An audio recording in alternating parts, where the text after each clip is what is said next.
Postrándose lo adoraron y abriendo sus tesoros le ofrecieron presentes, oro, incienso y mirra. Pero siendo avisados por revelación en sueños que no volviesen a Herodes, regresaron a su tierra por otro camino. Amén. Todos los años leemos esta porción, más o menos por estas fechas. Creo que es bueno leerla para que estemos informados de todas las cosas previas y posteriores que ocurrieron durante el nacimiento del Mesías, de nuestro Señor Jesucristo. Hoy leía esta misma historia, pero en otra versión. Y en vez de aparecer la palabra magos, aparecía la palabra sabios. Nos dice la Biblia de dónde vinieron, pero no nos dice cuántos vinieron. Es curioso que la tradición, en las cabalgatas famosas, días antes de los reyes, siempre aparecen tres, que incluso hasta se han atrevido a ponerle nombre: Melchor, Gaspar y Baltasar. Iba a saltar. Dos blancos y uno moreno. ¿Os dais cuenta que yo he leído la porción y no dice cuántos eran, ni cómo se llamaban?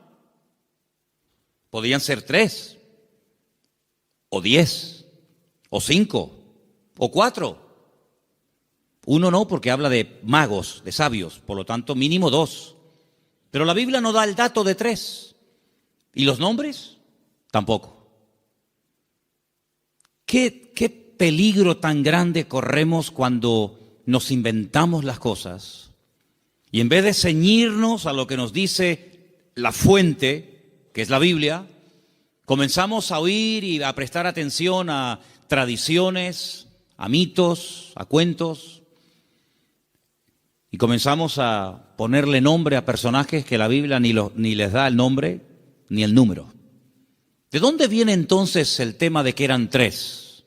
Bueno, todo esto tiene una explicación, no bíblica, pero la explicación que le han dado es que representan a los 3 continentes conocidos de aquel tiempo: Europa, Asia y África. Uno representando a cada uno de los continentes que en aquel momento se conocían, puesto que Oceanía y América en aquel momento prácticamente no aparecían por ninguna parte. Pero tampoco tenemos base bíblica para decir esto, porque los 3, o los 4, o los 8, todos vinieron del mismo sitio. No vino uno de África, otro de Europa, otro de Asia, y allí se encontraron. No, venían juntos. Y venían los 3 juntos con un propósito. Y vinieron todos dirigidos de la misma manera. No es que uno en África tuvo un sueño, otro en Europa tuvo una visión y se le presentó un ángel, y otro... No dice eso. Todos venían como un equipo, con un propósito, con una serie de presentes, de los cuales hablaremos ahora un poco, y vinieron de Oriente. Ahora, ¿de qué parte de Oriente? Tampoco con exactitud lo sabemos, porque si ustedes se centran en Israel, toda la geografía bíblica parte de Israel. Eso siempre tienen que tenerlo presente. Cuando habla del norte, pero del norte, ¿desde dónde? Desde Madrid, desde Jerusalén, desde Roma. Toda la geografía bíblica siempre parte de Jerusalén. Cuando se habla del norte, pues tienes que coger un mapa, meterte en Israel y decir, ¿qué país queda en el norte? ¿Qué país queda en el sur? Cuando habla del mar grande, ¿de cuál habla? ¿Del Caribe? ¿Del Pacífico? ¿Del Caspio? No, el mar grande es el que está más cerca de Israel, que es el mar Mediterráneo, el Mare Nostrum, que está al oeste. Cuando habla del oriente, pues tienes que mirar desde Israel, no desde donde tú has nacido, porque si no, no encajan las cosas. Desde la geografía bíblica tienes que mirar qué países quedan al este, al oriente, de donde sale el sol. Bueno, hemos escuchado y hemos leído todo tipo de explicaciones, que si eran de la China, algunos dicen que venían de Babilonia, otros dicen que venían del Cáucaso, de tantos lugares, ¿verdad? Venían del este, venían del oriente. Ahora, en aquellos tiempos no era como hoy en día, que cogemos un avión y en unas cuantas horas nos ponemos en la otra parte del mundo. Por muy lejos que quede Chile, por muy lejos que quede Argentina, te montas en un avión en Madrid, en 12, 13 horas llegas a Buenos Aires sin ningún problema. Y has recorrido miles de kilómetros, has cruzado el charco, ¿verdad? Y has llegado casi hasta al extremo de la tierra, a la Patagonia, al fin del mundo. Pero en aquellos tiempos no era no era tan habitual, no era tan rápido, no era tan fácil el desplazarse de un país a otro. Lo que hoy en día hacemos en unas horas, en aquellos tiempos se tardaba días, semanas, meses y, si me apuras, hasta años.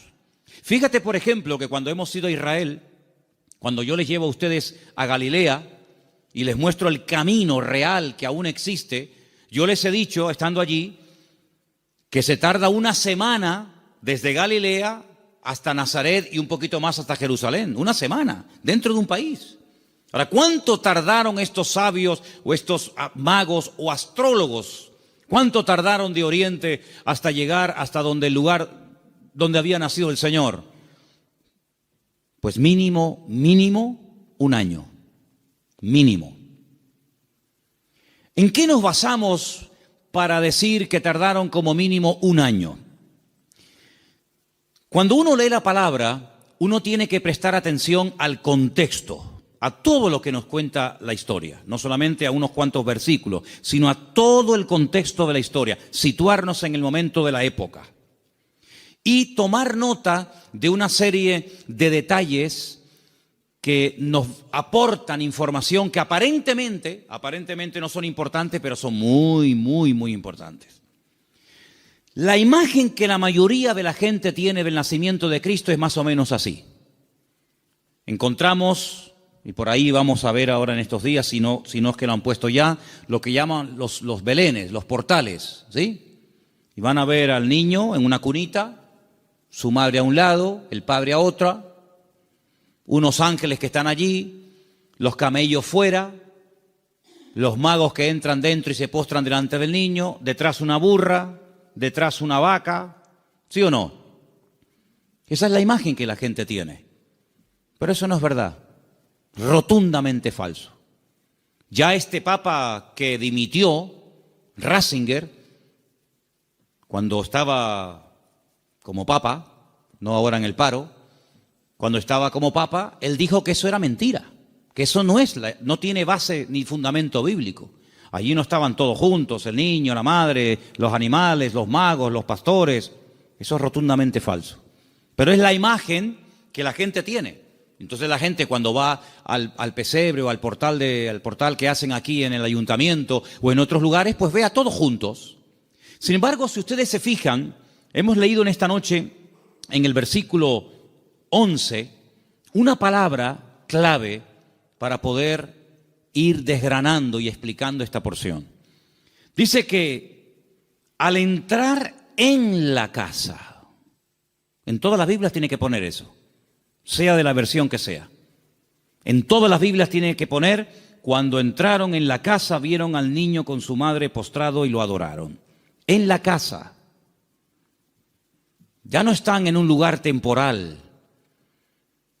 Cuando Herodes, hay varios Herodes en la Biblia, no es siempre el mismo, si no parece que este hombre no se muere nunca.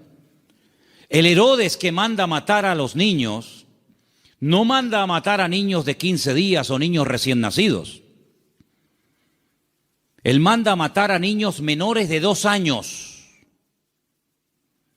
lo cual quiere decir de que había pasado ya mucho tiempo desde que había nacido hasta que llegan los magos a la casa.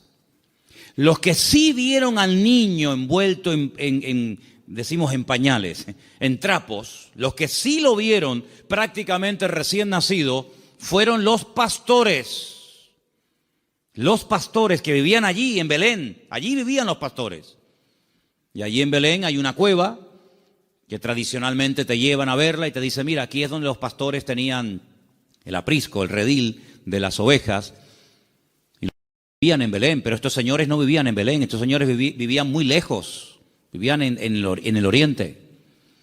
Y estas personas no son advertidos del nacimiento del Mesías a través de ángeles, como fueron los pastores, que dice que estaban cuidando las ovejas, los corderos, porque en Belén era donde se criaban las ovejas, los corderos, que después se iban a sacrificar en el templo, porque Belén y Jerusalén están muy cerquita. Se puede ir hasta caminando. Y ellos son advertidos por ángeles, pero los magos y los sabios no. Los magos de Oriente, los sabios de Oriente, vinieron dirigidos por un astro. Nadie les habló, pero ellos miraron al cielo durante la noche evidentemente, y vieron que una serie de señales indicaban que había nacido el Mesías. Ahora, ¿esta gente era creyente? ¿Eran paganos? ¿Eran idólatras? ¿Eran judíos? ¿Qué era esta gente? Porque si esta gente observa el horizonte y ve cómo se alinean una serie de estrellas y de astros y de constelaciones, ¿cómo saben ellos que el Mesías de los judíos ha nacido si no son creyentes? Podían haber interpretado esta señal de una forma completamente equivocada. Por ejemplo, en aquellos tiempos era muy común, en los tiempos de la Biblia era muy común que en aquellos sitios de tanta idolatría y de tanta adoración a los astros, al sol, a la luna, a las estrellas, cuando nacía un niño, los sacerdotes de esas religiones sacaban a los niños durante la noche y miraban al cielo. Y ellos interpretaban el momento en el que había nacido el niño, cómo estaba el horizonte, cómo estaban colocadas los astros y las constelaciones, y casi pronosticaban y profetizaban sobre el niño cómo iba a ser. Por ejemplo, hubo un hombre que nació en ese país, en ese lugar de tanta idolatría y de tanta observación a los astros, y fue un señor llamado Taré, que tuvo un hijo llamado Abraham. Y cuando le pusieron el nombre, seguramente interpretaron equivocadamente de los astros que este sería un hombre enaltecido y le marcaron su destino hasta que él huye de esa tierra y el Señor le dice: levanta la mirada a los cielos, cuenta las estrellas, porque lo que te han profetizado no es así. ¿Cuánta gente queda marcada por la visita a un mago, a un astrólogo, a un curandero o a un adivino, y alguien le dijo que su hija o su hijo, su marido o su esposa o tú o no sé quién iba a pasar esto, esto y esto, y esa palabra falsa quedó ahí impregnada, pero como tú la has creído, a esa mentira tú la alimentas y le das fuerza, y el diablo se mueve en la mentira, el diablo se mueve en la ignorancia. Entonces te dice: no, es que tú vas a tener un niño pero se va a morir a corta edad. Y tú crees en esa palabra y la compartes y no sé, y te agarras a ella y le estás dando ideas al diablo. ¿Y cuántas veces queda la gente marcada por falsas profecías, por un pronóstico equivocado, por una carta astral, por una lectura de manos, por lo que dijo una noche un vasito que se movía y apuntaba en no sé qué dirección? ¿Y cuánta gente queda marcada de por vida? Y creen que van a estar enfermos, que van a morir jóvenes, que el marido se va a ir con otra, etcétera, etcétera, porque han creído una mentira. Y si la verdad te hace libre, la mentira te esclaviza y te amarga y te oprime la vida. Pero estos hombres, cuando miraron, ellos creían que aquel Leo y aquellas estrellas, ellos creían que aquello tenía un propósito y una razón. Y ellos no dijeron: ¿será que van a ser un rey en nuestra tierra? ¿Será que va a haber una catástrofe, un tsunami, un terremoto? No, ellos no se equivocaron, ellos interpretaron correctamente aquello y se ponen en marcha. Y como mínimo, te dije antes que tardaron un año. Y ellos no van yendo por todos los países preguntando: oye, ¿será aquí? ¿Será allí? Como aquellos que aquella noche, cuando oyeron la palabra profética del Señor que dice: uno de vosotros me va a entregar, todos dijeron: seré yo, seré yo, seré yo, seré yo, todos menos uno que dijo quién es. Los magos, los sabios de Oriente no comenzaron a ir por Europa, por África, diciendo: será por aquí, será por allá. No, esa estrella, su estrella, no una cualquiera, su estrella, esa señal profética marcada en el cielo, indicaba en una dirección. Ellos seguían y llegaron nada más y nada menos que al sitio correcto, al país correcto y al pueblo correcto, Belén de Judea. Y cuando llegan allí, a Herodes, que era el rey que los romanos habían puesto como un títere, le preguntan: ¿dónde está el rey de los judíos? Porque su estrella hemos visto en el oriente y venimos a adorarle. Le están haciendo esta pregunta a un rey. No le están haciendo esta pregunta a un esclavo. No le están haciendo esta pregunta a uno que encuentran por la calle, sino que van al palacio, al Herodión, que aún se puede visitar en Belén, ¿verdad? Y le están preguntando al rey, que supuestamente es el rey de los judíos: ¿dónde está el rey de los judíos?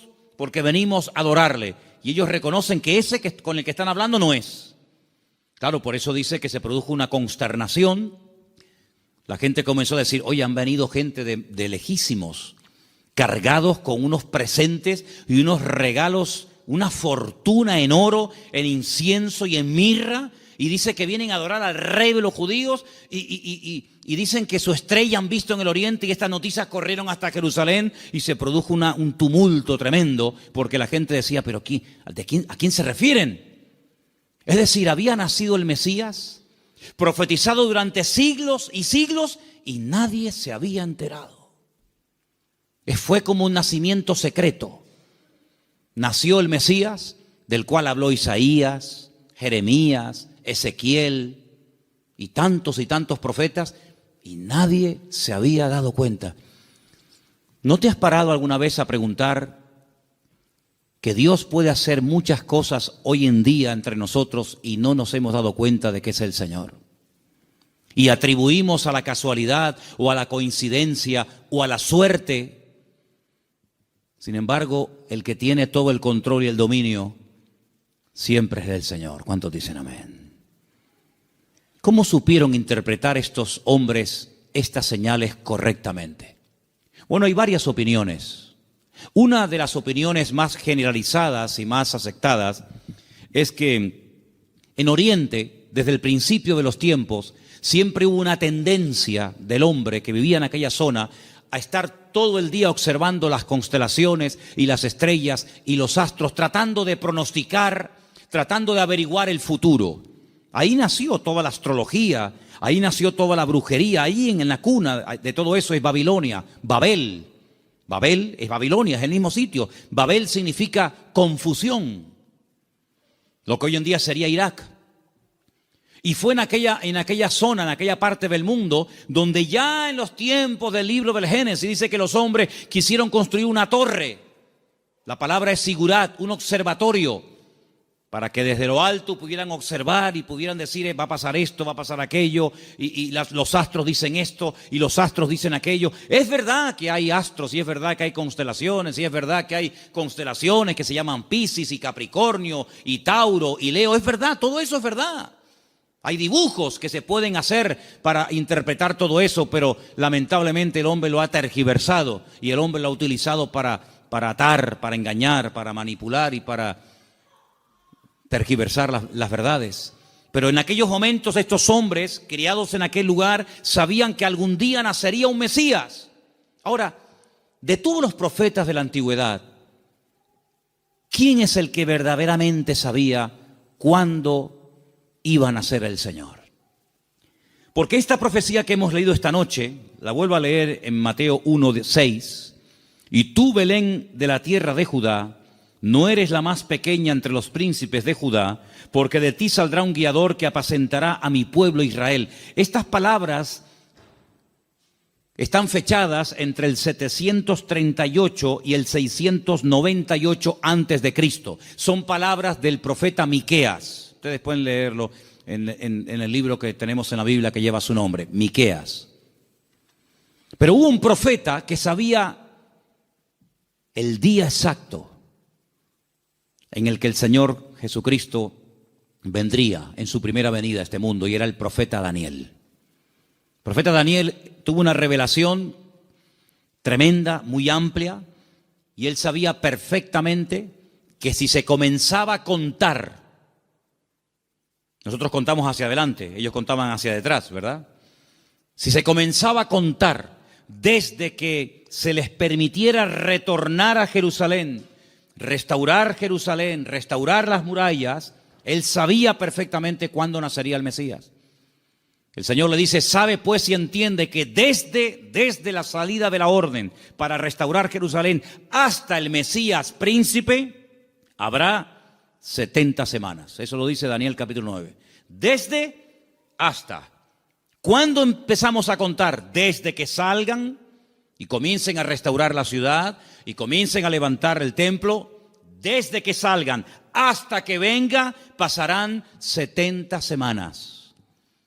Pero claro, como expliqué en su momento, 70 semanas son 490 días. Y no hay 490 días desde que Nehemías, Esdras y Zorobabel reconstruyen la ciudad de Jerusalén hasta Cristo. No hay 490 días, hay muchísimo más.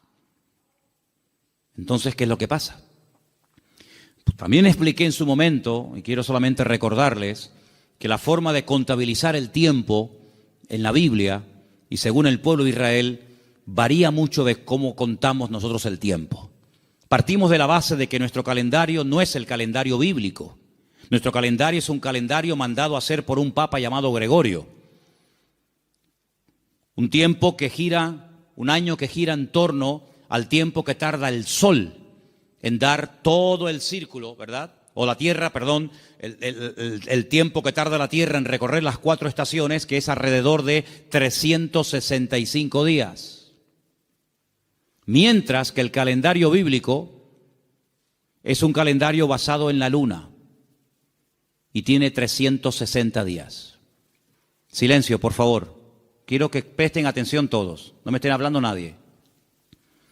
Si el calendario bíblico tiene 360 días y nuestro calendario tiene 365, aquí hay un problema. Nuestro calendario va aumentando más rápido de lo que va aumentando el tiempo bíblico. Tenemos más días para hacer un año que el calendario bíblico. El calendario bíblico es más corto. Primer problema. Segundo problema que tenemos. Nosotros contabilizamos el día a partir de las 12:01 de la noche. En la Biblia no se cuenta, estamos hoy a jueves, ¿verdad? ¿Hasta qué momento será jueves? Hasta las 12:01. Hasta las 12 de la noche es jueves. Y a las 12:01 automáticamente ya es viernes. En la Biblia el día empieza con la caída del sol. Cuando se pone el sol y una mujer no tiene luz para enhebrar una aguja y ya se pueden ver tres estrellas en el horizonte y ya no hay luz suficiente para enhebrar una aguja, ahí empieza. Si en este momento en Israel a las 4, 4:15, 4:30 como mucho de la tarde ya es de noche, quiere decir que en Israel a las 4:30 de la noche ya es viernes, mientras que aquí todavía estamos en el día jueves. ¿Se dan cuenta la cantidad de desajustes que se producen? Cuando el hombre se sale de la palabra, cuando el hombre sale de la escritura, es un lío. Por eso después no encaja nada. Por eso muchas personas han intentado poner fechas y tal, y es un desastre, porque no se ciñen a la escritura. Todas las profecías, todas, absolutamente todas, las de la primera y las de la segunda venida de Cristo, todas están basadas en el calendario bíblico, no en el calendario gregoriano o cristiano, que es el que tenemos nosotros hoy en día. Según el calendario bíblico, estamos en el año 5777. Según nuestro calendario, estamos en el año 2016 después de Cristo. Pero ¿y antes de Cristo no hubo historia? ¿Antes de Cristo no hubo nada? ¿Cómo que 2016? Entonces hay un desfase tremendo, de 5777 a 2016 después de Cristo. Y no contamos lo de antes. Tenemos otra forma de contabilizar, ¿verdad? Porque hay un antes y un después. Entonces es muy importante darnos cuenta de que el profeta Daniel, cuando recibía las revelaciones acerca de la venida del Mesías, el Señor le estaba hablando con términos bíblicos, no con términos modernos. Y cuando el Señor le dice 70 semanas, Daniel, sabe pues y entiende, escucha esto, desde que salgáis hasta que venga el Mesías príncipe, pasarán 70 semanas, pero resulta de que en el pueblo de Israel y según la Biblia, y esto está demostrado en el libro de Levítico, las formas de contar los días y las semanas también son diferentes. ¿Por qué? Porque nosotros llamamos semanas a un grupo de 7 días. Y 7 días para nosotros es una semana, claro, y para todo el mundo. Pero además, en la Biblia se llama semana a un periodo de 7 años. Es decir, si le preguntas a un niño cuánto tiempo tiene, te puede responder de 2 maneras. A la manera nuestra y te dice, yo tengo 7 años. O te puede decir, yo tengo una semana. Y tú dices, ¿cómo va a tener esta niña una semana? Qué grandes son los niños en Israel, ¿no? Pero tienes que multiplicar, ¿verdad? De tal manera que cuando el Señor le dice al profeta Daniel, 70 semanas están determinadas sobre tu pueblo, lo que le está dando es un paquete profético de 490 años. 70 por 7, 490. Y esos 490 años Hay diferentes bloques, diferentes características, diferentes sucesos, diferentes acontecimientos que cuando tú lo sabes interpretar, pues tú dices, efectivamente, 483 años, multiplícalo por años de 360 y te va a dar el número exacto de días que hay desde que salieron de Babilonia y restauraron Jerusalén hasta que entró el Mesías. Pasaron 483 años. Pero dice, pero son 70 años, 70 semanas. Y la última semana, los últimos 7 años, son los famosos 7 años de la gran tribulación. Y todo encaja. La Biblia es matemática pura. Es la única ciencia exacta, las matemáticas. En todas partes del mundo, 2 y 2 son 4. En todas partes del mundo. Por encima del Ecuador y por debajo del Ecuador, 2 y 2 son 4. En todas partes del mundo. Es una ciencia exacta, ¿verdad? No se puede cuestionar. No es que aquí 2 y 2 son 4, allí son 3 y medio, allí son 8. No, en todas partes es igual. Y el Señor usa la matemática de Él, el tiempo de Él, el calendario de Él, para preparar a los pueblos, para preparar a las naciones, para preparar a su pueblo, para que aquel día no nos sorprendan las cosas como ladrón en la noche. Entonces estos hombres seguramente tenían la información que tenía el profeta Daniel. Y junto con la información del profeta Daniel y la observación meticulosa de los astros y de las estrellas, automáticamente dijeron: el tiempo se ha cumplido. El tiempo se ha cumplido del nacimiento del Mesías. Y ellos se ponen en marcha. Y cuando llegan, pues ya el niño no es un niño recién nacido. Ya el niño no está en un pesebre. El niño está en una casa. El niño está en una casa. Es interesante notar que en el pesebre estaba José y María, pero en la casa está solamente María, ya no está José. Y estos detalles es importante darse cuenta, porque son los detalles que nos van a ayudar a tener toda la información, todas las piezas del puzzle, y vamos a poder decir: amigo, los que vieron al niño recién nacido fueron los pastores. Y los magos o los sabios de Oriente, cuando vinieron, no vieron a un niño recién nacido. Vieron a un niño de 1 año, año y medio, máximo 2 años. Y es muy diferente. Ahora, es interesante que Herodes, es decir, no se toman decisiones políticas, no se hacen edictos reales hasta que le llega la información de los sabios o de los magos a Herodes. Mientras tanto, Herodes estaba tranquilo, pero en el momento en el que estos hombres le dicen: es que el motivo de nuestra visita a Belén, ellos no son de aquí, el motivo de que estemos aquí tan lejos de nuestra tierra es que venimos a adorar a un rey que nos ha dicho, nos ha guiado el Señor, y sabemos que tenemos que venir a adorarle. Jamás un rey, jamás una persona se le ocurriría visitar a un rey con las manos vacías, porque era un insulto. Era una provocación, era el no reconocerme. ¿Cómo te atreves a venir a visitarme a mí con las manos vacías? No me estás reconociendo como rey. Si tú me reconoces y te sometes y me respetas, tienes que traerme siempre un presente. Y por eso ellos vienen cargados con muchos kilos, hermano, ¿no? A veces vemos en las obras de teatro, en las películas, vemos una cajita ahí ridícula. Date cuenta, hermanos, que José era un hombre que tuvo que cerrar su negocio y se tuvo que ir al extranjero a vivir durante un tiempo. Y este hombre, cuando llega a Egipto con un niño pequeño, con su mujer, él no tiene trabajo. Él es un extranjero. Los judíos no eran muy bien vistos en Egipto porque siglos atrás los judíos, a través de otro judío llamado Moisés, habían destrozado el país de Egipto. Por lo tanto, no iba a ser nada fácil para un extranjero abrirse camino en Egipto. Pero tú no te preocupes, el Señor siempre va adelante. Cuando tú haces tu parte, no te quepa la menor duda de que el Señor siempre va a hacer la suya. Eso lo he enseñado yo hasta la saciedad. Algunos hacen caso y otros no hacen caso. Pero los que hacen caso y hacen su parte y se mueven en fe, el Señor siempre les sorprende. Ahora, los que están esperando que se llene la piscina para tirarse, ni con la piscina llena se tiran, porque no se van a tirar. El creyente tiene que andar por fe y no por vista. Ellos se dirigen hacia Belén, el lugar donde estaba escrito que tenía que nacer el Mesías, porque, hermanos, había tantos datos, tanta información, tantas profecías sobre el nacimiento y sobre la vida del Mesías, que era imposible era imposible cumplirlas todas. No las voy a mencionar todas, evidentemente, pero se tenían que dar más de 150 profecías en aquel que decía que era el Mesías para poder reconocerlo, valga la redundancia, como el Mesías.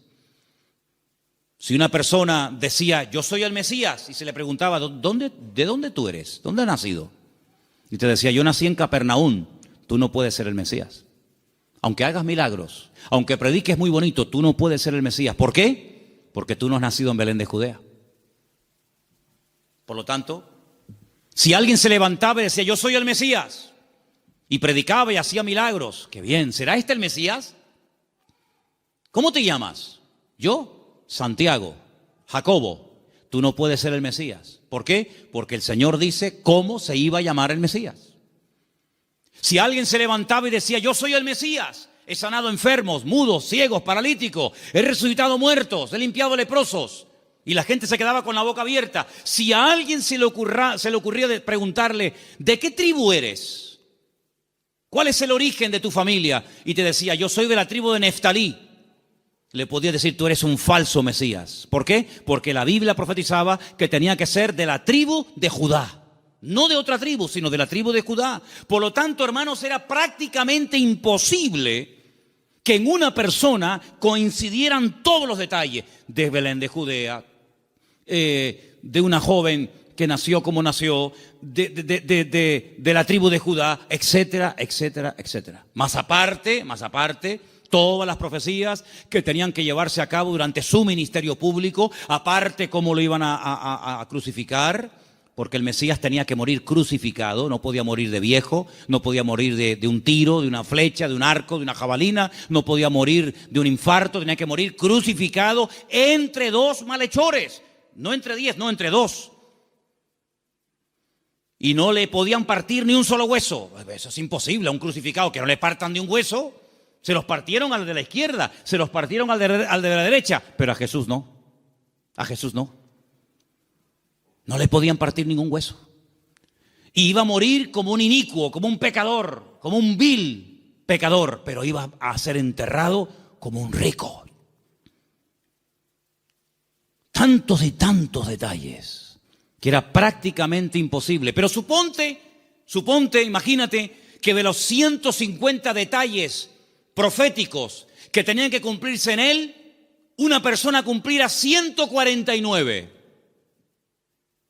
Pero queda el examen final, el más difícil de todos, la resurrección.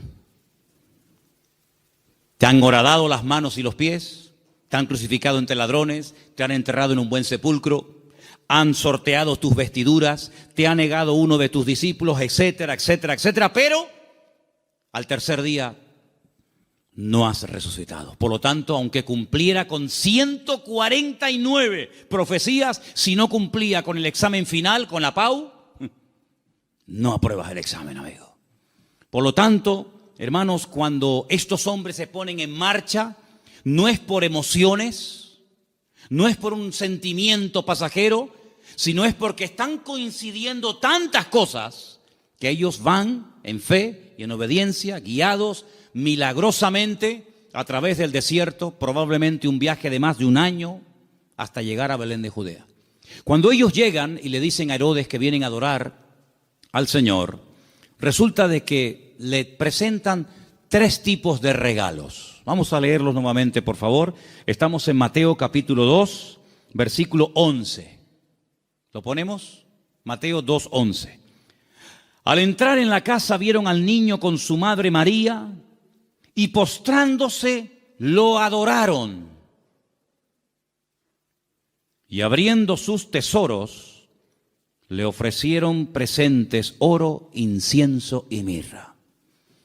Algunos comentarios dicen que Daniel, cuando recibió la revelación, que la tenemos en la Biblia, por si te interesa conocerla, del nacimiento del Mesías, y también de su reinado, pero estamos hablando de su primera venida, Daniel vivía en el palacio con el rey Nabucodonosor, ¿os acordáis, verdad?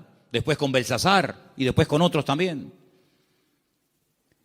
Dicen los comentarios que Daniel no tuvo descendencia, seguramente lo hicieron eunuco, que era lo más probable, y no tuvo descendencia. Pero dice que era uno de los hombres más ricos de todo el país. Después del rey, el que más autoridad, el que más prestigio y reconocimiento tenía, era Daniel. Así de claro, igual que José en Egipto, que después de Faraón el que mandaba era José. Casi podríamos decir que mandaba más José que Faraón. Toda esa fortuna, toda esa riqueza no se la quedaron sus hijos porque, repito, no tuvo.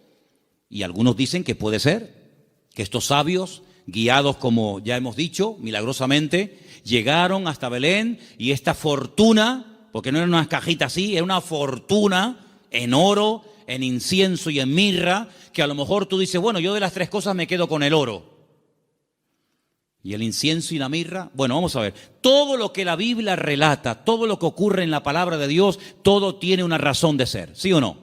No hay nada casual. ¿Por qué la Biblia dice que eran 153 peces los que pescaron? ¿Ah? ¿Por qué dice la Biblia que comieron 5,000 hombres? ¿Por qué dice la Biblia que le regalaron oro, incienso y mirra? ¿Qué más da? Le hicieron presente, le hicieron regalos. ¿Y qué más da? No. Lo dice. ¿Te le trajeron qué le trajeron? ¿Ropas? No. ¿Joyas? No. ¿Comida? Tampoco. Oro, incienso y mirra. Tal vez para nosotros esos regalos no sean tan significativos, pero vamos a explicarlos. En estos tres regalos, nosotros podemos ver, en cierto sentido, el reconocimiento de ese triple ministerio que el Señor Jesucristo llevaría a cabo durante su vida. Ustedes saben que en el Antiguo Testamento o eras profeta o eras rey. Las dos cosas al mismo tiempo no se podía hacer.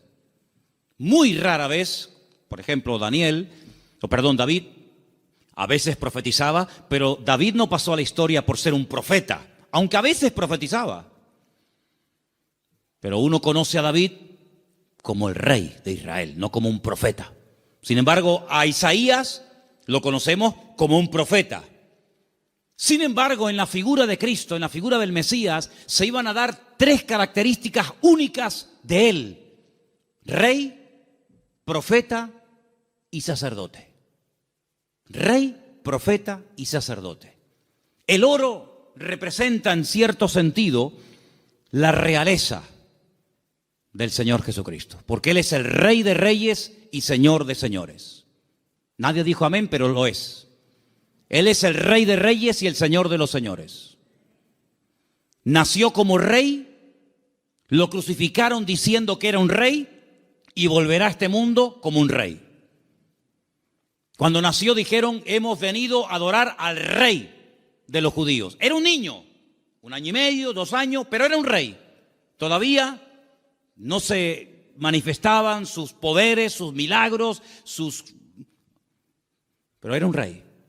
Cuando murió en una cruz, él no lo dijo, pero Pilato dijo, quiero que le pongan encima de la cruz un título, una placa donde ponga en 3 idiomas para que todo el mundo lo entienda, en latín, en hebreo y en griego.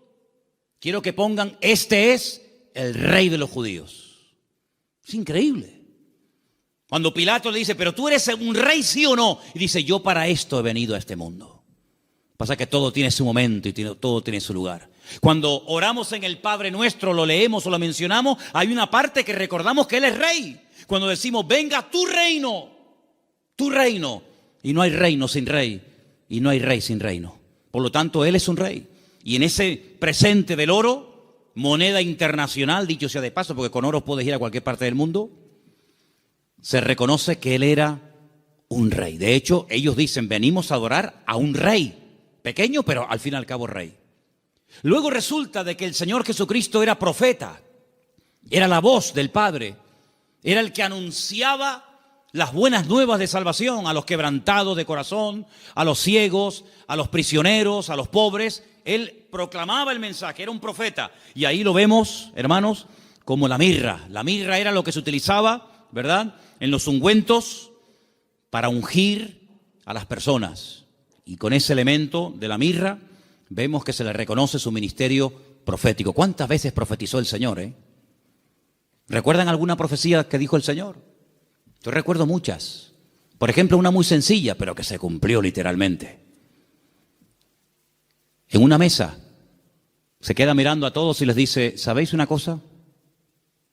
Esta noche uno de ustedes me va a traicionar. ¿Cómo? ¿Nosotros? Eso no puede ser. Nosotros somos tus discípulos. Lo hemos dejado todo para estar contigo. Pero él profetizó. Eso es una palabra profética. No se había cumplido. Uno de vosotros me va a traicionar. Uno de vosotros me va a negar. Y se cumplió literalmente. Aunque el que lo iba a hacer dijo, no. Aunque todos te abandonen, yo nunca te abandonaré. Y resulta que el que más habla es el que es. Ay, amigo. Yo recuerdo una profecía que dijo el Señor. Muy larga, por cierto. La tenemos enterita en Mateo 24. En los últimos tiempos se levantará nación contra nación y reino contra reino, y la maldad se multiplicará, pero el que persevere hasta el fin será salvo. Estamos viendo cómo la maldad se ha disparado de una forma increíble, hermanos, increíble. Raro es el día que usted no ponga la televisión a la hora de las noticias y no oiga tragedias y tragedias y tragedias y más tragedias. Si no es en Alemania, es en Francia, si no en Siria, si no en Jordania, si no en Grecia, siempre por todos los lados. Hablábamos de Sodoma y Gomorra, pero ¿cuántas ciudades hoy en día han ganado en maldad a Sodoma y Gomorra? Antes había una Sodoma, antes había una Gomorra, ahora hay miles de Sodomas y de Gomorras, miles. La maldad se va a multiplicar. Falsas doctrinas, falsas enseñanzas, terremotos, pestes. Hermano, ¿cuántas palabras dio el Señor? Una palabra profética que dijo, vete, tu criado ha sido sanado en esta misma hora. Es una palabra profética. Estaba allí, pero cuando llega, estaba sanado. Y dice, ¿a qué hora fue sanado? Dice, a tal hora. Dice, a esa hora fue cuando él me dijo que iba a ser sanado. Profeta fidedigno, siempre anunciando la verdad. La palabra de Dios claramente. Y como sacerdote, ahí tenemos representado el incienso. El incienso que subía continuamente a la presencia de Dios, recuerda el ministerio sacerdotal. Pero algunos de ustedes dirán, pero Cristo no podía ser sacerdote, porque los sacerdotes eran de la tribu de Judá, de la tribu de Leví. Y Jesús, como tú acabas de decir, no era de la tribu de Leví, era de la tribu de Judá. Los de Judá no podían ser sacerdotes. Es verdad, tienes razón. Pero Jesús no es sacerdote según la tribu de Leví, sino Jesús es sacerdote según Melquisedec, rey de Salem. Porque los levitas desaparecieron, pero el sacerdocio de Cristo es constante, permanente y eterno por los siglos de los siglos. Amén. ¿Te das cuenta? Por lo tanto, todo encaja de una forma perfecta. Oro, incienso y mirra. Ahora puedes salir corriendo a Egipto, como extranjero no tienes trabajo, nadie te va a abrir las puertas, pero tú no te preocupes. El hombre te cerrará las puertas, pero Dios que va delante de ti te abrirá todas. ¿Cuántos dicen amén? Esa es la confianza. Y José no cuestionó, José no dijo, bueno, pero esto es una locura, esto es un disparate, y yo cómo voy a cerrar mi negocio y mis herramientas, y yo me dedico a esto y ahora voy a Egipto, y qué hago yo allí, no hablo el idioma, no me conoce nadie, no tengo clientes. No importa, cuando el Señor te dirija a hacer algo, no tengas miedo. Dice la Biblia que el que pone su mano en el arado y mira atrás, el surco le sale torcido y no sirve. Pero nosotros no andamos por emociones, por sentimientos. Y lo dije una vez, lo que está claro en la palabra, no busque confirmación. Hay gente, no, es que yo quiero ver lo que Dios me dice, que ya te lo dijo. Tú no tienes que orar para ver si es la voluntad de Dios invitar al domingo al culto al vecino. ¿Qué quieres? ¿Molestar a Gabriel con todo lo ocupado que está para que venga a ti a decirte, sí, vete al vecino a hablarle de mí? Cuando la Biblia dice, id por todo el mundo y predicar el evangelio a toda criatura. Lo escrito no necesita confirmación. Los que siempre buscan confirmación son los que dudan, los que no se terminan de fiar, los cobardes como Gedeón, que ponía una prueba y vamos a poner otra, y vamos a poner otra. ¿Cuántas pruebas queremos? Por lo tanto, hermanos, la visita de esta gente fue algo realmente increíble, algo tremendo. Pero, al mismo tiempo, tengo que decir que Herodes le dio un encargo. Herodes le dijo, bueno, pues díganme dónde está exactamente para que yo después vaya y también le adore juntamente con ustedes. Estaba mintiendo, estaba diciendo mentiras. Nunca fue a adorarlo, al contrario. Al contrario. Vamos a leerlo. Estamos en Mateo capítulo 2. Después que partieron ellos, he aquí un ángel del Señor se le apareció en sueños a José y le dijo, levántate, toma al niño y a su madre, huye a Egipto y permanece allá hasta que yo te lo diga, Porque acontecerá que Herodes buscará al niño para matarlo. ¿Te das cuenta? Para matarlo. Le dijo a los sabios, no, yo quiero adorarle. Pero es mentira, lo quiere matar. Es falso. Y él despertando tomó de noche. Pero si el Señor me ha hablado, cuanto antes ponga la palabra en práctica, mejor. ¿Para qué esperar a mañana? De noche, me levanté. Se levantó de noche. Y dice, tomó al niño a su madre y se fue a Egipto. Y estuvo allá hasta la muerte de Herodes, para que se cumpliese lo dicho por el Señor por medio del profeta, cuando dijo, de Egipto llamé a mi hijo. Entonces Herodes, cuando se vio burlado por los magos, se enojó mucho y mandó matar a todos los niños menores de 2 años. Si el niño estaba recién nacido,